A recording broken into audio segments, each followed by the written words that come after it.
Então, gente, estou aqui de volta para a gente poder dar continuidade às nossas aulas, tá? E agora nós vamos fazer a correção da segunda atividade, a atividade das páginas 45 e 46. Então, eu peço que você pegue a sua apostila agora, abra nessa página para que a gente possa começar a correção, tá bom? É aquela atividade que você já fez, né? Você já respondeu e agora a gente vai fazer a correção juntos, tá bom? Então, vamos lá. Sobre qual é o assunto dessa atividade? O assunto dessa atividade são os quinidários, né? Aqueles seres vivos que fazem parte do reino Animalia.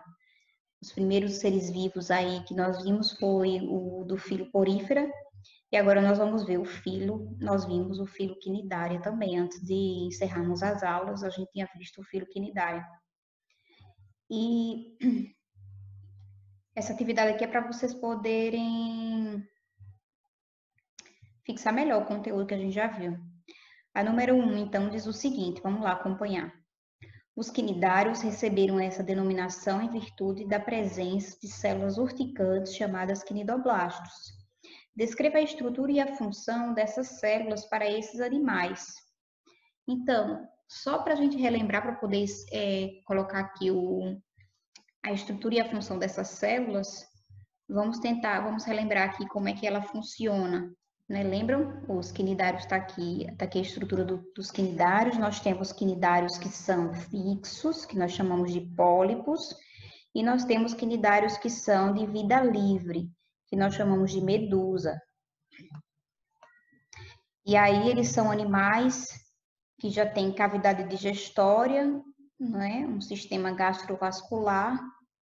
Eles possuem 2 folhetos embrionários, que a gente já viu isso lá em embriologia, é o ectoderma e o endoderma. E esses animais podem ser fixos ou de vida livre, como nós vimos. E agora nós vamos aqui para as células, né, especiais que eles possuem. Nos tentáculos desses animais, aqui, né, nós temos células especiais, chamadas de células urticantes. O nome dessas células eu vou chamar de quinidoblastos ou quinidócitos. E qual é a especificidade dessas células? Elas estão presentes na região endodérmica dos tentáculos e tem 2 funções, olha só, a resposta da questão número 1. Na captura de presas e também agem como verdadeiras armas de defesa contra predadores, provocando irritações nos seus predadores. Então, os quinidoblastos ou quinidócitos servem para captura de presa e também para defesa desses animais.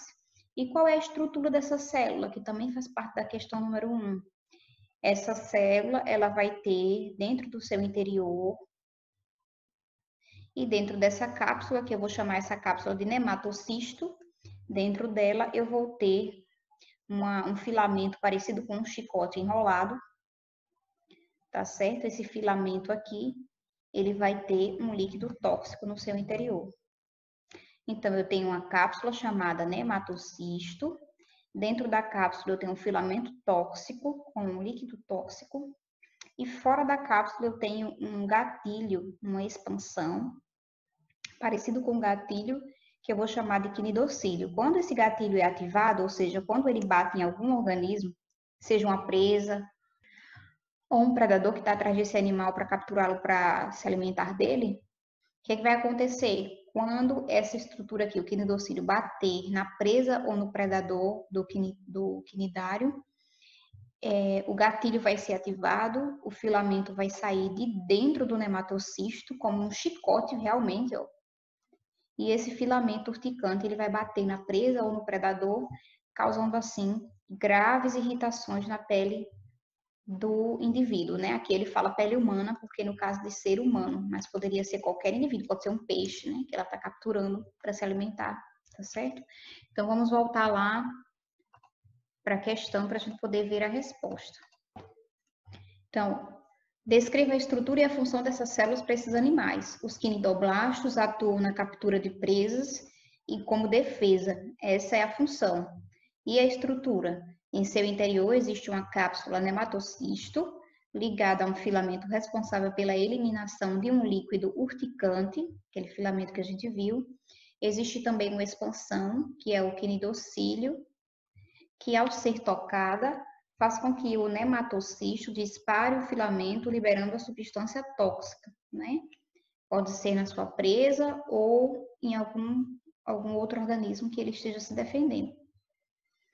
Agora, número 2. Os selenterados quinidária formam um dos grupos mais antigos de metazoários e apresentam dois tipos morfológicos, polipoide e medusoide, certo? São os pólipos e as medusas. A figura seguinte ilustra uma das hipóteses de relações filogenéticas entre as classes de quinidária e os pontos numerados de 1 a 4 assinalam possibilidades de surgimento de novidades evolutivas em cada linhagem. Então, aqui eu tenho um ancestral, né, que deu origem ao esse indivíduo número 2, esse indivíduo número 4. Esse indivíduo número 2, por sua vez, deu origem a um indivíduo número 3, que deu origem a um dazoa. O indivíduo número 4 deu origem ao hidrozoa. E o indivíduo número 2 deu origem ao cubazoa e ao isifozoa. Com base na figura, é correto afirmar que, letra A, na linhagem 1, ocorreu apenas a fase medusoide. B, na linhagem 3, ocorreu a perda da fase medusoide.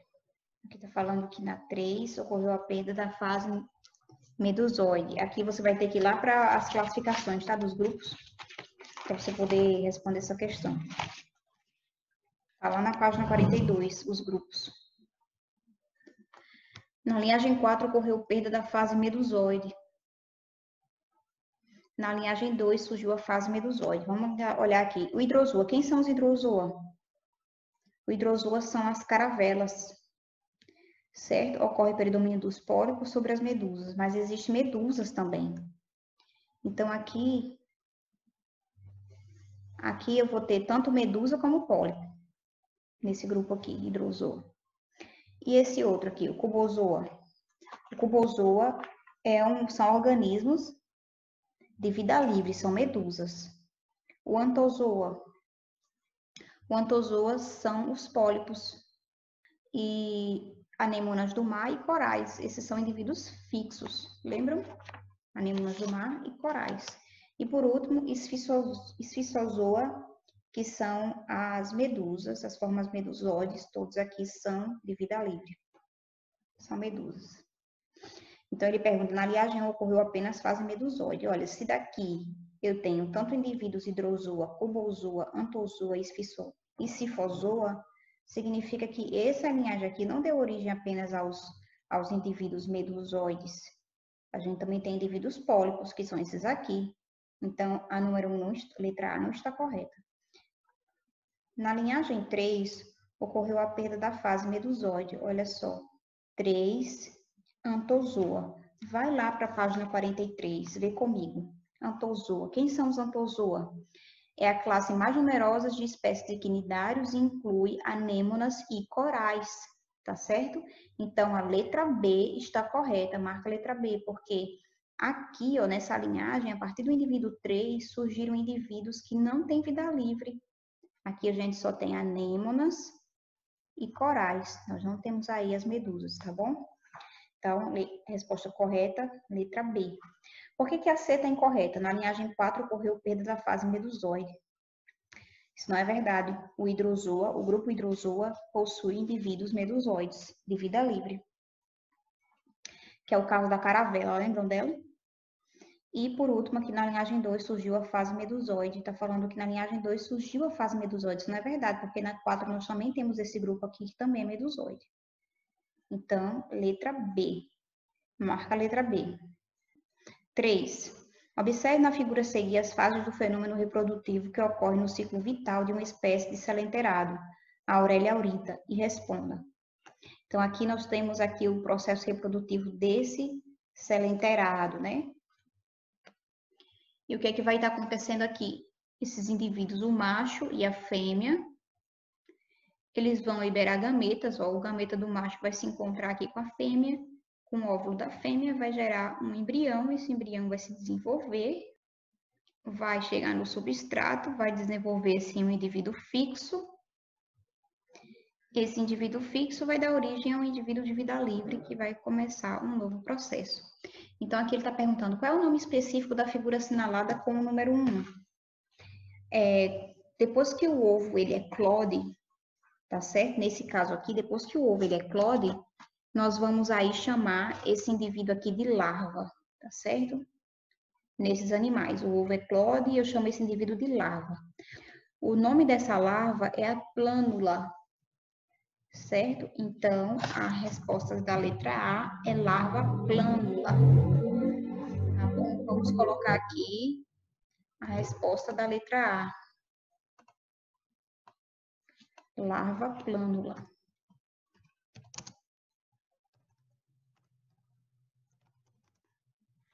Ok? Colocou larva plânula, vamos para a letra B. Como é denominado o organismo assinalado com o número 2? Aqui, olha, esse organismo aqui ele não é de vida livre. Ele veio desses dois que têm vida livre, mas agora ele é um organismo fixo. Como é denominado o organismo que não tem vida livre, que é fixo dentro dos quinidários? É um pólipo, não é? Então, a resposta é pólipo, tá? Mais especificamente, é um pólipo em estrobilização, porque ele vai dar origem a um indivíduo de vida livre. Então, eu vou colocar aqui a resposta. Pólipo.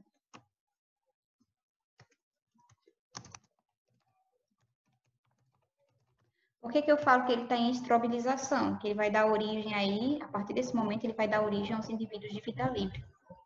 É um ciclo em que eu vou ter tanto indivíduos de vida livre como indivíduos fixos. Olha só, nessa primeira fase, eu vou ter indivíduos de vida livre que vão dar origem a indivíduos fixos, que vão dar origem a indivíduos de vida livre, e por aí vai. Agora vamos para C. Como é denominado esse fenômeno de reprodução que compreende duas fases? Eu acho que eu falei isso para vocês, né? Que eles podem ter esse tipo de reprodução. Me lembro que eu falei na aula. Então, esse tipo de reprodução em que eu tenho duas fases, um indivíduo que é de vida livre, esse daqui vai dar origem a dois, um macho e uma fêmea de vida livre, esses dois vão se reproduzir e vão dar origem a indivíduos fixos, que por sua vez vão dar indivíduos de origem de vida livre e assim sucessivamente. Esse tipo de reprodução eu vou chamar de alternância de geração, ou metagênese. Então, vamos colocar lá a resposta aqui da letra C.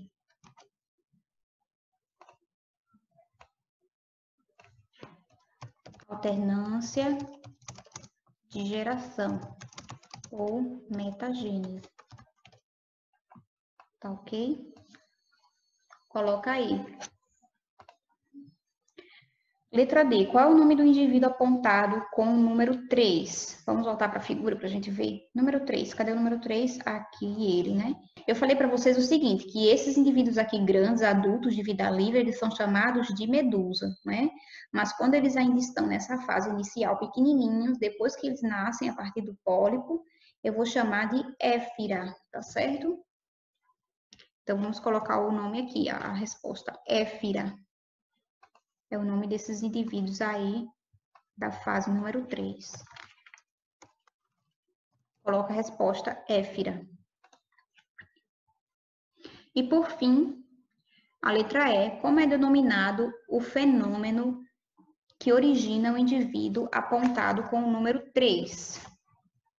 Vamos voltar aqui? Olha só.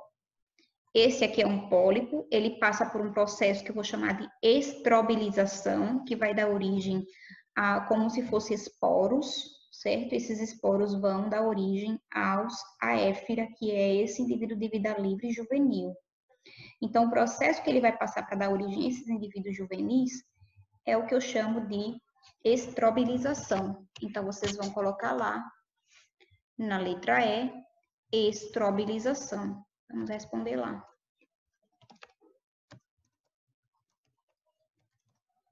Esse é o processo, tá bom? Lembra de colocar sempre com letra maiúscula no início das frases. Não esquece disso. Então, o fenômeno é estrobilização. Agora vamos para 4. Os quinidários são animais exclusivamente aquáticos de corpo mole e gelatinoso, na sua maioria marinhos, de vida livre ou fixa, podendo viver em colônias ou isolados.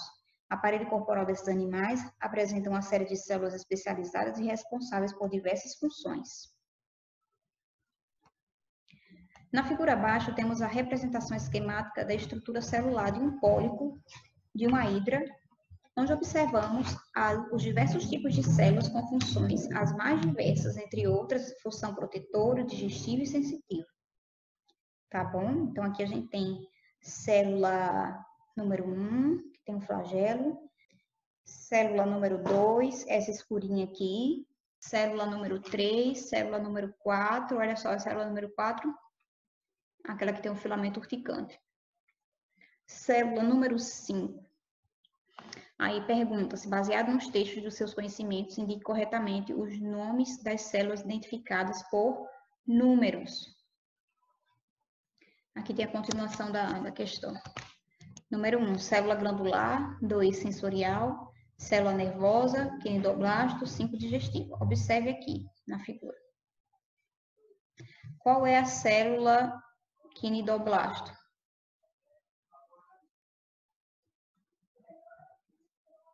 É a 4, não é? Então, 4 é quinidoblasto. Então, observe aqui, 4 quinidoblasto. Então, a letra B está errada, porque 4 está dizendo que é célula digestiva. Na C, 4 está dizendo que é célula digestiva. Na D, 4 está dizendo que é uma célula sensorial. E na E, está dizendo que o 4 é uma célula digestiva. Então, a gente vai considerar como correta a letra A, onde 1 é uma célula glandular, não tem flagelo, é uma célula glandular. 2 é uma célula sensorial, número 2, aqui essa pretinha, porque parece um neurônio. Estão vendo que é um neurônio que está vindo aqui o preto, a célula preta vem, depois se ramifica como um neurônio, então é uma célula sensorial. Depois, 3, célula nervosa, cadê o 3? Aqui, ó. O neurônio que está se ligando a essa, o 2 está se ligando ao 3. Essa aqui é sensorial, vai receber os impulsos, né? E vai passar para o neurônio que é a 3. E depois, 4, quinidoblástico, a gente já viu, e 5, célula digestiva, que é essa aqui, do flagelo, né? Como nos poríferos, a célula digestiva, ela tem flagelo também aqui. Então, a alternativa certa é a letra A, onde o 4 é o quinidoblasto. Tá aqui, ó, mostrando o filamento enrolado. O 4 é o quinidoblasto. 5, questão 5. O ambiente marinho possivelmente inclui a maior diversidade biológica do planeta, dentre os organismos que habitam esse ecossistema. O ilustrado ao lado, que é esse aqui, popularmente conhecido como caravela, é bastante comum na região costeira do Nordeste brasileiro. Sobre as características do filo ao qual pertence a caravela, considere as assertativas seguintes. Vamos só relembrar novamente, volta lá na página 42, vocês vão ver que o filo que a caravela está presente é o hidrozoa, certo? Então, vamos marcar as alternativas certas. A primeira é formado por uma colônia de diferentes pólipos especializados que exercem em conjunto funções de flutuabilidade, captura de presa, defesa, entre outros. Isso é verdade? Sim, é verdade. Porque a caravela, embora ela flutue, ela consiga se mover para um lado e para o outro no mar, ela não é um indivíduo de vida livre, ela não se movimenta sozinha, como acontece com as medusas, tá certo? Ela não faz isso sozinha. Ela tem uma boia, é algo como se fosse uma boia aqui, uma bolsa cheia de ar, e essa bolsa cheia de ar faz com que ela vá flutuando pelo mar, tá certo? Então, ela não é um indivíduo de vida livre, ela é uma colônia de diferentes pólipos, que por causa da sua bolsa de ar consegue ficar flutuando e, consequentemente, se movimentar pelas ondas do mar, que vão levando esse indivíduo de um lado para o outro, tá certo? Então, são vários pólipos juntos, formando uma caravela. Então, essa alternativa está correta. Marca essa alternativa aí.